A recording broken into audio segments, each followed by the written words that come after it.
Boche Gold and Diamonds. Buy now, pay later. മോദിയുടെ പദ്ധതികൾക്ക് സ്വന്തം സ്റ്റിക്കർ പതിച്ച് ഇത് തങ്ങളുടേതാണെന്ന അവകാശവാദം ഉന്നയിക്കുകയാണ് കേരള സർക്കാരെന്ന് ബിജെപി സംസ്ഥാന അധ്യക്ഷൻ രാജീവ് ചന്ദ്രശേഖർ.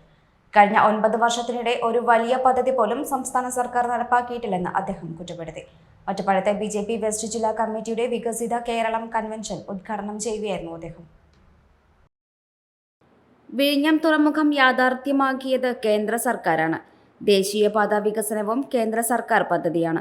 2 തവണ തുടർച്ചയായി കേന്ദ്രം ഭരിച്ച UPAയും ഒന്നും ചെയ്തിട്ടില്ല. അക്കാലത്ത് ഏതു പദ്ധതിയിലും അഴിമതി മാത്രമായിരുന്നു. മോദി സർക്കാർ അധികാരത്തിലേറിയതോടെ രാജ്യം വലിയ സാമ്പത്തിക ശക്തിയായി മാറി. പ്രീണന രാഷ്ട്രീയത്തിൽ സംസ്ഥാനത്ത് CPMഉം കോൺഗ്രസും തമ്മിൽ മത്സരമാണ്. സമുദായവും മതവും പറഞ്ഞ് ജനങ്ങളെ വിഭജിച്ച് രാഷ്ട്രീയ ലാഭം നേടുകയാണ് ഇരു പാർട്ടികളും. കുടുംബാംഗങ്ങൾക്ക് അധികാരം കൈമാറുന്ന രാജവംശങ്ങളെ പോലെയാണ് CPMഉം കോൺഗ്രസും പ്രവർത്തിക്കുന്നതെന്നും രാജീവ് ചന്ദ്രശേഖരൻ ആരോപിച്ചു. BJP ജില്ലാ പ്രസിഡന്റ് P. വേണുഗോപാലൻ അധ്യക്ഷനായി.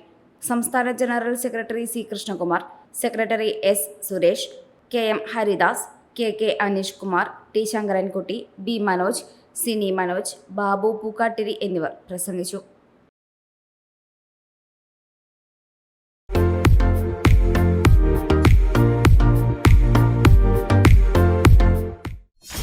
.view ന്യൂസ്, കാഴ്ചകളാണ് ലോകം, കണ്ടു തുടങ്ങുക.